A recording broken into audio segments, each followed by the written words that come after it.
Gracias. Retornamos acá a camino a la Asamblea 2021 en Ecuador. Este 7 de febrero usted tiene la obligación de ir a votar. No por la papeleta, sino por construir un mejor Ecuador. Y en efecto, nosotros acá les ponemos en la palestra pública a los candidatos que quieren ocupar un curul dentro de la Asamblea Nacional. Es momento de saludar a Javier Orti, quiteño de nacimiento, y también es candidato a la Asamblea por el Movimiento Avanza Listas 8. Evelyn.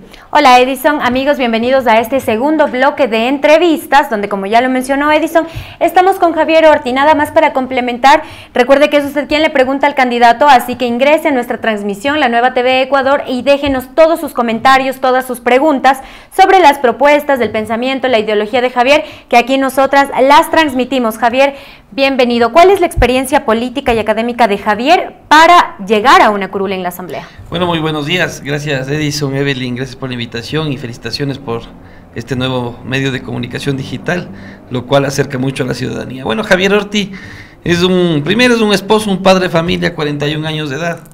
Y dentro del punto de vista académico, soy doctor en jurisprudencia, licenciado en ciencia política, tengo una maestría en estudios políticos aplicados en la FIAB de Madrid y estoy por obtener una nueva maestría en política comparada en Flaxo, Ecuador.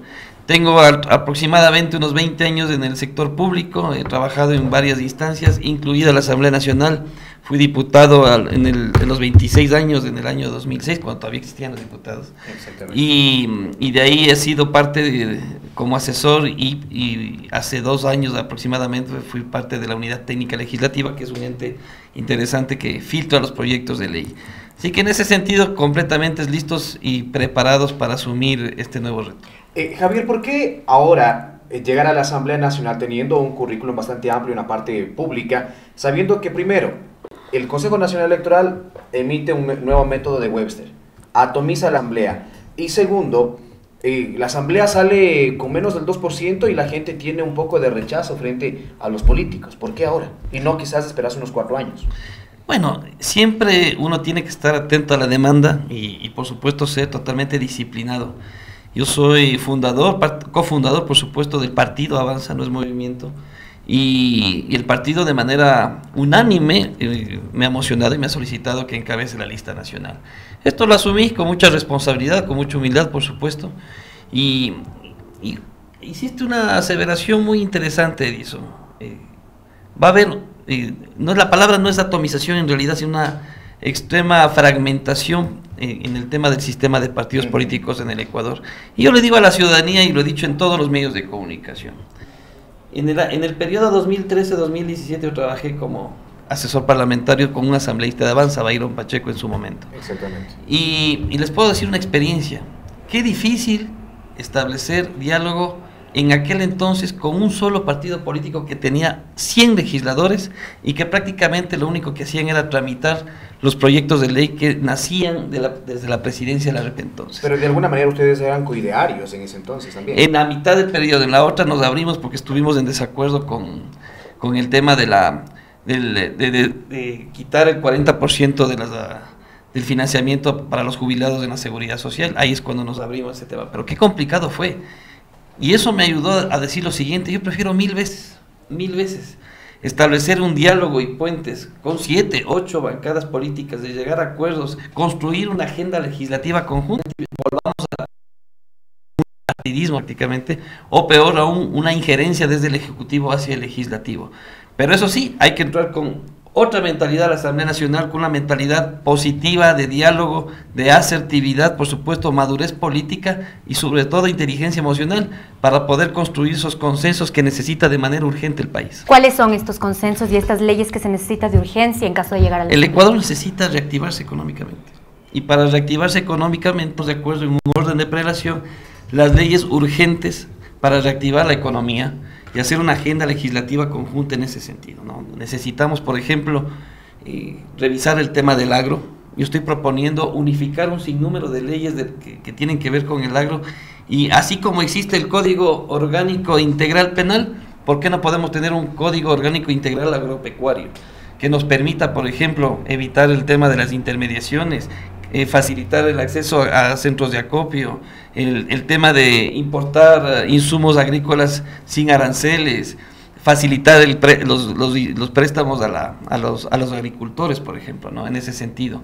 Yo estoy también proponiendo revisar en conjunto el famoso Código Orgánico Financiero, Monetario y Financiero. Ahí está esta famosa Junta Bancaria. ¿Qué hace la Junta Bancaria del pueblo ecuatoriano? Escúcheme bien, eso es lo que la gente no sabe. La integración de esta Junta Bancaria es tanto del gobierno nacional, ministro de Finanzas, de gerente del Banco Central, como también los representantes de la banca nacional. Ellos son los que establecen los parámetros de los créditos, ¿sí? No es la ley, es una junta bancaria. Esta junta bancaria es la que dice, no me entras banca internacional, y para los emprendedores habrá créditos con un rango entre el 20 y 25% de interés, es decir, porque los emprendedores en teoría generan demasiado riesgo y por lo tanto a más riesgo mayor. Entonces, si no destrabamos eso, no vamos a otorgarle a la ciudadanía en general facilidades de financiamiento con bajas tasas, con bastante periodo de gracia. Pero Javier, para esto también se necesita, si bien es cierto, el representante del Banco Central, que de alguna manera es la terna o opuesto por el gobierno nacional. Claro, por supuesto. El representante de la banca, que será muy independientemente, se tendría mayoría, pero quizás nadie se quiere meter con la banca. Y hasta ahí, por ejemplo, los legisladores se quedarán desde una vitrina viendo qué es lo que hace la Junta Monetaria. Tenemos un monopolio de la banca nacional. O sea, la banca nacional tiene candidato. Ojo, por supuesto. Y con grandes posibilidades. Ante eso estamos nosotros también enfrentándonos en estas elecciones, ¿no? Y lastimosamente se está tratando de polarizarle a la ciudadanía, y las nuevas alternativas como que estamos viendo de lejos los toros, y eso no puede ser así. El tema, hay que hablarle con la verdad al pueblo ecuatoriano. No es un tema de que un asambleísta, uno de los 137 llega a la asamblea y va a cambiar la historia. No, para nada. O sea, necesariamente se debe tener la habilidad suficiente para tratar de generar consensos dentro de la asamblea y en conjunto, por supuesto, proponer este tipo de cosas que realmente el Ecuador lo va a necesitar de manera urgente. Presidente, sea el que llegue, yo quisiera que llegue, por supuesto, Isidro Romero, y si no lo llega Isidro Romero, el presidente que llega le va a tocar enviar de manera urgente a la Asamblea Nacional todo un sinnúmero de leyes y normas de carácter urgente para reactivar la economía. Pero Javier, dependerá del presidente que llegue. Permítame decirle, yo siento, y es mi lectura, sáqueme de esa duda usted, que Isidro Romero, de alguna manera, si es que hay una segunda vuelta entre Arauz y Lasso, no apoyará a Lasso, sino apoyará a Arauz. Y eso lo dijo también algunos, hemos entrevistado a algunos compañeros suyos que también han tenido esa postura, a algo parecido a eso. Yo siento eso, no sé. No, ahorita estamos en una primera vuelta electoral.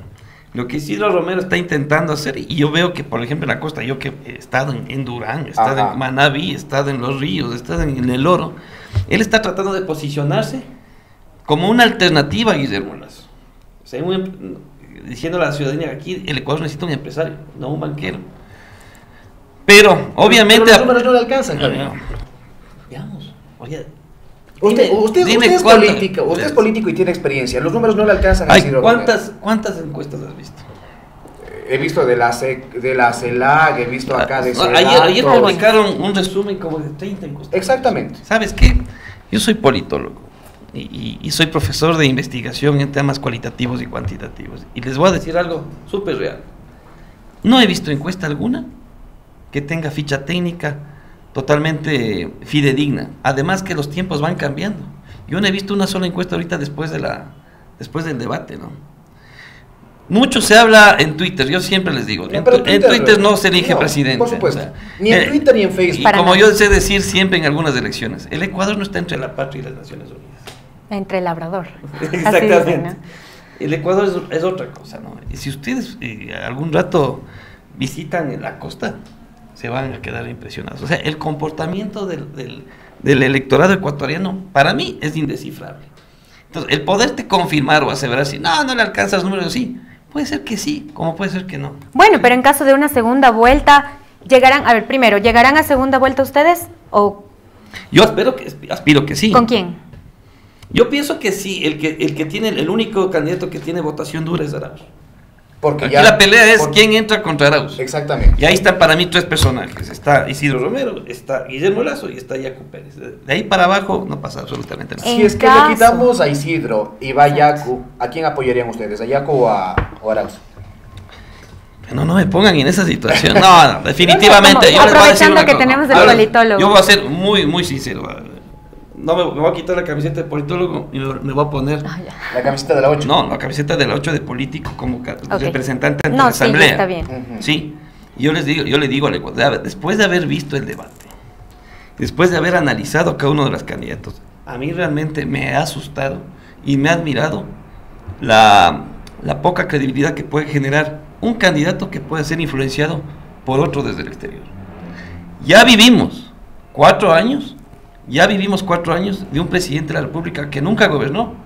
Quien gobernó fue la ex ministra de gobierno. Por supuesto, por supuesto. Yo no quiero tener 4 años un presidente gobernado desde afuera.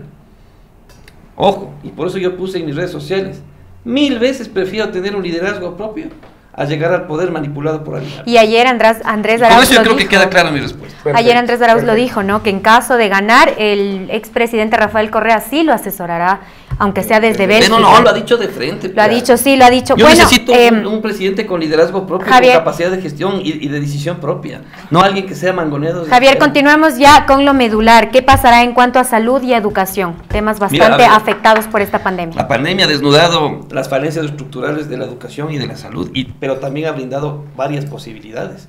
Código Orgánico de la Salud, vetado por el presidente de la República. Cuando nos posesionemos el 14 de mayo, vamos a estar a 4 meses de poder volverlo a tratar.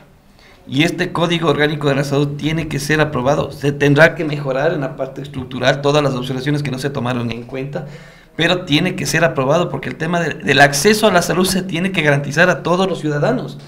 Nosotros tenemos que ser responsables y generar un estado de bienestar en donde se brinde al ciudadano salud, educación gratuita y de calidad. ¿Qué pasará con la ley del aborto? Yo soy a favor del aborto, totalmente a favor. O sea, miren, aquí les voy a decir un tema fundamental. Los legisladores debemos aprender a legislar no en función a dogmas religiosos ni a creencias ideológicas. Yo soy una persona totalmente deductiva. ¿Qué quiero decir con esto? Yo legislo en función a datos. Si yo veo que de acuerdo a los datos, por ejemplo, 7 de cada 10 niñas violadas quedan embarazadas y tienen estragos psicológicos posteriores, ¿cómo no voy a apoyar el tema del aborto en caso de violación, por favor? Que si algunos me dirán que me voy a quemar al infierno, que digan, pero tengo que ser responsable con la sociedad, pues.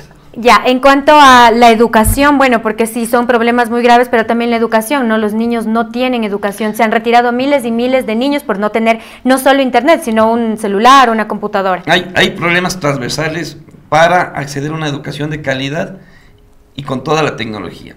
Podemos reformar todas las leyes de educación que queramos reformar, pero si no mejoramos la conectividad y no garantizamos y democratizamos la conectividad en tecnología, sobre todo en el sector rural, ¿de qué leyes de educación innovadoras estamos hablando? Entonces, existen leyes transversales que tienen que coadyuvar a una nueva educación y por supuesto tenemos que mejorar las remuneraciones de los profesores, tenemos que por supuesto nuevamente reimplementar las facilidades para el acceso a las universidades. No puede haber un examen de ingreso que se ha transformado en una especie de mercado negro. Se quitará ese examen.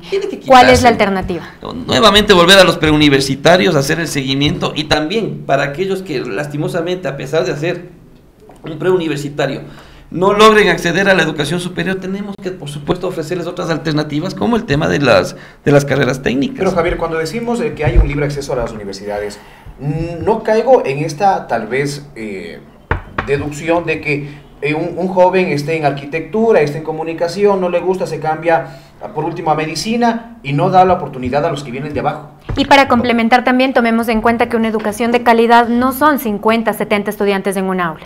A ver, cuando uno dice acceso gratuito a la educación y de calidad y libre, por supuesto, eso no significa tampoco darle rienda suelta a los estudiantes para que un año estén... Yo conozco amigos, pues, que han entrado a la Universidad Central y se han dado la vuelta por todas las facultades. Y siguen en el tema político.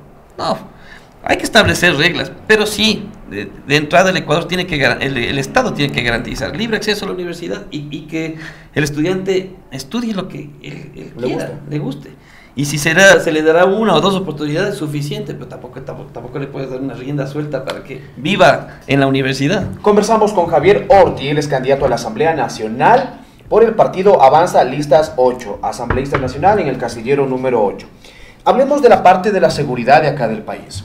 Hemos visto que hay una seguridad no tan proba, o más bien buena por parte de la Policía Nacional cuando coge a un ladrón, le coge a un arranchador, que es lo más común que se ve, pero al siguiente día sale y tiene un prontuario delictivo por más de 30 detenciones y la cárcel con una disculpa. Y la cárcel parece más que un centro de rehabilitación, parece un centro de perfeccionamiento delincuencial. ¿Qué hacemos con eso? Mira, acabas de topar varios temas en cuestión de tema de seguridad, dotación de seguridad a los policías, etcétera. De ahí estamos hablando ya del sistema judicial.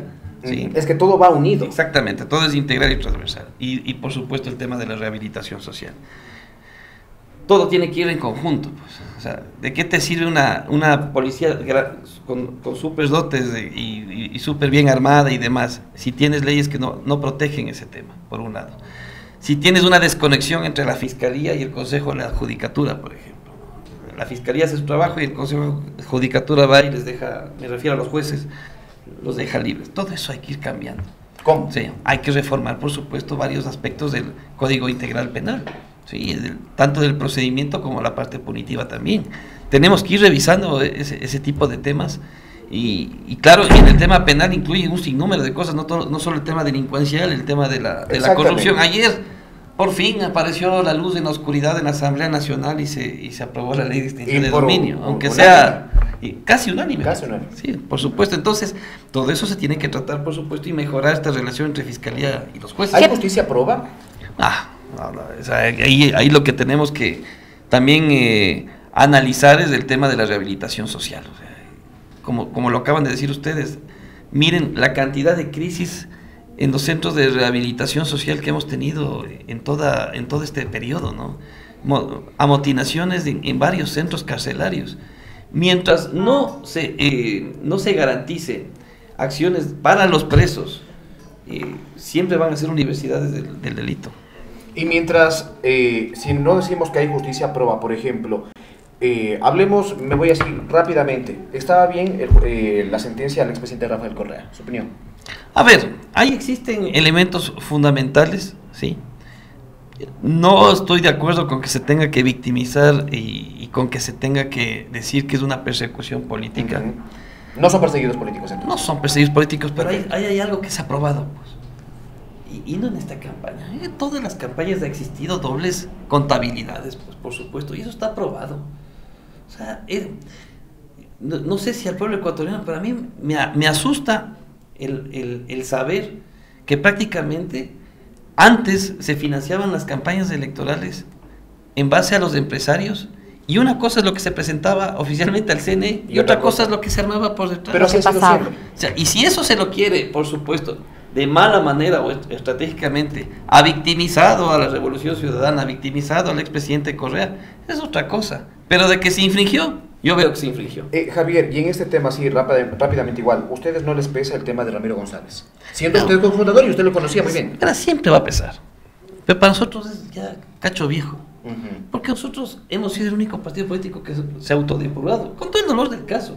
Yo quiero decir así muy enfático, a Ramiro González se lo expulsó en el año 2018, no por un delito que haya cometido, sino por no haber enfrentado a la justicia. Y sigue prófugo. Bueno, pero si no le enfrentó, creo que el delito está como explícito ahí. Entonces, eso afectó a la imagen de una organización política que no la fundó solo él, por supuesto, sino varios compañeros. Ojo, y eso hay que erradicar en el Ecuador. En el Ecuador no existen dueños de los partidos políticos. Ahora, siempre va a ser una carga pesada, por supuesto. Pero vuelvo e insisto, es el único partido que se ha depurado. Tenemos nuevos líderes, tenemos nuevos procesos y hacia eso vamos. Una persona no hace un partido político. Los líderes somos transeúntes nada más. Javier, sobre esto de la corrupción, ¿a quién se fiscalizará en caso de llegar a un curul usted? ¿A quién de este todos, gobierno? Sin miramientos. Dígame nombres. Súper claro, un ejemplo, porque hay un sinnúmero de ejemplos. ¿No les quedó a ustedes la menor duda de que una vez de que se le destituyó, se le censuró a la ex ministra de gobierno, el tema del reparto de hospitales quedó en el limbo? Por supuesto. Hubo un espíritu de cuerpo entre estos asambleístas sinvergüenzas que están siendo nombrados en un proceso judicial. No, entonces, para mí me quedó, hay un asambleísta inclusive que está prófugo, ¿no? Pero se acabó ese tema y no se volvió a topar el asunto en la actual Asamblea Nacional. Ya hasta ahora. Sigue, o sea, entonces, tal vez la nueva Asamblea tiene que entrar a fiscalizar eso. Tiene que ir así, ahora sí, Y algunos asambleístas nombrados en este proceso están para la reelección. Por supuesto. Pero también se necesita mayoría y volvemos al mismo tema del inicio. Bueno. O sea, que y cuando el CAL no te dé yo no paso, te puedo decir que soy Superman, que voy a llegar a la asamblea y voy a tener 70 votos para hacer... Habrán alianzas entonces, ¿con qué bancadas habrán y con cuáles no? Todo depende de la configuración de la asamblea, de quién gane la presidencia. Hay un sinnúmero de variables que yo no te puedo adelantar. Oiga, no me respondió tampoco esto de las autoridades. ¿A quién se va a fiscalizar? Tal vez un ministro de Trabajo, un ministro de Salud. Bueno, yo de entrada te digo a los asambleístas que están involucrados en el tema de reparto de hospitales. En primerito. Y obviamente de este gobierno nacional. Al mismo presidente. Desde el presidente a todos los ministros que hayan cometido o que hayan dejado, por supuesto, en tela de duda su comisión. Pero de que vamos a fiscalizar es algo que ha quedado prácticamente en deuda con el pueblo ecuatoriano. Hay que fiscalizar. Amigos de la Nueva TV Ecuador y de Alfa TV Canal 3, estamos conversando con Javier Orti, él es candidato a la Asamblea Nacional por el partido Avanza. Listas 8, en el casillero número 8. El candidato a la presidencia Isidro Romero hablaba de una banca internacional y dar créditos del 5%. Decía, la vista al Pacífico, hablaba él. Eso no permite que Ecuador sea un lugar en donde se laven activos o sean paraísos offshore. No. A ver, Isidro Romero cuando habla de esto, no piensa en Panamá. Él piensa en Singapur, por ejemplo. ¿Ya? ¿Qué es lo que pasa? Es la estructuración de un centro financiero en donde tomen en cuenta ustedes lo que significa una zona franca. ¿Qué pasa en una zona franca? Hay exenciones tributarias, hay incentivos tributarios para crear empresas, hay créditos mucho más baratos, se abren las puertas de la banca internacional, por supuesto, y prácticamente se configura en un motor productivo, ¿no? Entonces él dice esto. No, en ningún momento estamos hablando de lavar dinero, de empresas offshore, porque lastimosamente una cosa es un centro financiero con exenciones tributarias, un centro financiero con incentivos tributarios y con apertura a la banca internacional, y otra cosa es un paraíso fiscal. No confundamos las cosas, y creo que en eso en el debate lo aclaró muy claro el señor Arauz Isidro Romero. Vamos con más posturas y más lineamientos dentro de la... Edison, ¿qué te parece si leemos también los comentarios de nuestros estimados vecinos? No. Eran los nuevos, yo estaba pendiente. Le cuento a Javier que acá, claro, y ni nosotros no somos moneditas para caer a todos. Sí, dígame, ustedes ya acostumbrado. Bueno, sí, porque acá nos caracterizamos por eso, por darle voz a nuestros estimados televidentes. Bueno, acá nos dice Erwin Salk, el pueblo al poder. Armando Guamán, en Estados Unidos la economía está girando por el bono que está dando el gobierno para que consuman los pequeños negocios y ambulantes. Armando Guamán nos dice, un ex dirigente indígena declaró que la dirigencia de Pachacutic y la CONAIE se financiaron con las ONGs y Estados Unidos, muchos asociados a las transnacionales, lo que hablábamos sobre el financiamiento. Chaupi Tiyutaka nos dice, aquí no hay derecha ni izquierda, hay solo la gente que entra al gobierno solo para satisfacerse y satisfacer sus necesidades, mientras que el pueblo tiene que seguir trabajando. Por acá Rosy Fernández nos dice, no se dice que es una persecución política, realmente es una persecución, y a pesar de la sentencia maliciosa, todos sabemos que Rafael Correa es el terror para los vendepatrias. Ahí está. Oiga, Javier, ¿qué piensas acerca de los sueldos? ¿Está bien? Porque la gente se queja, ¿no? Dice, ¿sabe que yo no quiero saber nada del asambleísta? Porque ganan más de $5,000 o cerca de qué buen tema. Mientras hay gente que vive con $2. Vamos a entrar a un tema, yo creo que al principal tema que yo estoy promoviendo. A ver, cuéntenos.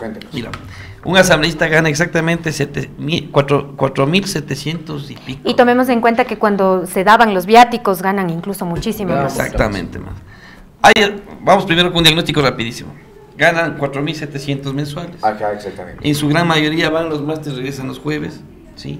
No existe dentro de la asamblea un seguimiento, una evaluación. Nadie timbra, nadie reporta. Yo me acuerdo cuando yo trabajaba ahí, se firma una hoja y listo. Exactamente. Todo en contubernio internamente. Es decir, no existe un modelo de gestión administrativa dentro de la asamblea. ¿Qué estoy diciendo yo? Reformemos la ley orgánica de la función legislativa, ¿sí? Y que los asambleístas ganemos por hora. A ver, hasta ahí suena demagógico y me vas a decir, y la mayoría de votos. Claro, ya. Pero espera, déjame. Tomar en cuenta, por ejemplo, la candidata anterior decía que ese sueldo es totalmente justificable porque los asambleístas trabajan más de 12 horas diarias de domingo a domingo. A eso voy. Cosa que para mí no es tan cierto. A ver, que se pruebe y se justifique, pero de manera técnica. Pues. Hay 3 parámetros que hay que medir el trabajo de los asambleístas. Primero, El tema de la participación y asistencia a las sesiones de pleno. Existe el observatorio legislativo de grandes amigos míos y ellos tienen claramente cuántas veces has participado, quién va, quién no va, los alternos, etcétera. Ya, uno. Segundo parámetro, nadie mide si van o no van a las reuniones de las comisiones legislativas, por ejemplo, que es donde más se trabaja, ¿no? ¿Cuánto dura una sesión de comisión? ¿Cuánto tiempo se le da a la sesión de la comisión? ¿Qué aportas dentro de esta sesión de la comisión? ¿Sí? Y eso se tiene que probar. Y tres, esta parte, escúchenme bien porque lo digo por experiencia. Nadie mide la cantidad y sobre todo la calidad de los proyectos de ley presentados. Nadie mide. Yo trabajé, no sé, ustedes saben qué significa unidad técnica legislativa. Es un ente antes del CAL, antes de que el proyecto de ley ingrese al CAL, entra a esta unidad y emite un informe no vinculante, en donde te dice este proyecto va o no va. Es decir, se puede presentar cualquier cosa por ahí para intentar justificar, pero no es de unidad calidad. Es la que dice, no es de calidad. Déjame ver si es que por lo menos cumple ciertas características. Yo les voy a decir un secreto que nadie lo sepa. 4 de cada 10 leyes que ingresaban era un plagio. Era un plagio de la legislación colombiana, chilena. Imagínese, entonces, ¿a cuánto se propone bajar el sueldo? Y sobre el número de asambleístas. No, pagar por horas, dice. Yo no digo. A pagar por horas. Pero también, verás, si es que son 8 horas bien trabajadas durante los 2, que ganen los 4,000 y pico, hasta ahí. Pero si no comprueban la hora trabajada, no se les paga. Y sobre el número de Yo asambleístas. estoy proponiendo yo sí estoy proponiendo algo real. Yo les voy a decir, yo para quedar bien con todos ustedes, bajémonos a la mitad, ganemos el sueldo básico, ganemos. No. Yo sí pienso que, y estoy de acuerdo con Amapola, me imagino que habrá legisladores, así como hay como los vagos que buscan y compran por internet, también ha de haber legisladores que le dedican más tiempo, más de 8 horas diarias. Y aparte del territorio, pero ¿no? que eso se mida, que eso se compruebe y por supuesto que se pague por horas. Hora trabajada, hora pagada. ¿Y sobre el número de asambleístas? Verás, ese es otro tema. Hay el número de asambleístas y el cambio de la unicameralidad a la bicameralidad. Yo te digo, ahí sí me pongo la camiseta de politólogo. No existe, lo que estamos buscando es la eficiencia legislativa. ¿Sí? Si es que la justificación de la reducción de asambleístas es presupuestaria y que nos vamos a ahorrar X millones de dólares, estoy de acuerdo. Pero cuidado que infringamos las normas de representatividad, ¿no? Porque la Constitución dice que por cada 200,000 habitantes debe haber un asambleísta. Se debería reformar la Constitución para poder bajar el número de asambleístas. Vamos primero a tratar de implementar una asamblea eficiente que produzca ley. Por ejemplo, decir, ¿y cómo así vacancia legislativa? Que es un precepto constitucional. Bueno, reformemos, enmendamos la Constitución. Y los asambleístas, ¿cuál es realmente la función de un asambleísta alterno? O sea, si yo me quiero ir de vacaciones, le llamo a mi alterna, pues. Si yo me enfermo, le llamo a mi alterna. Por supuesto. Entonces no debería haber vacancia legislativa. No tienen mucha injerencia los alternos, ¿no? Como que ya le destituyeron y ahí sin. No, y otra cosa. Yo sí creo que los alternos deberían ser parte del equipo de trabajo del asambleísta, por ejemplo. Como asesor o así. Como asesor o por lo menos con secretario, sí, alguna cosa. O que esté empapado del tema. Ese es el objetivo.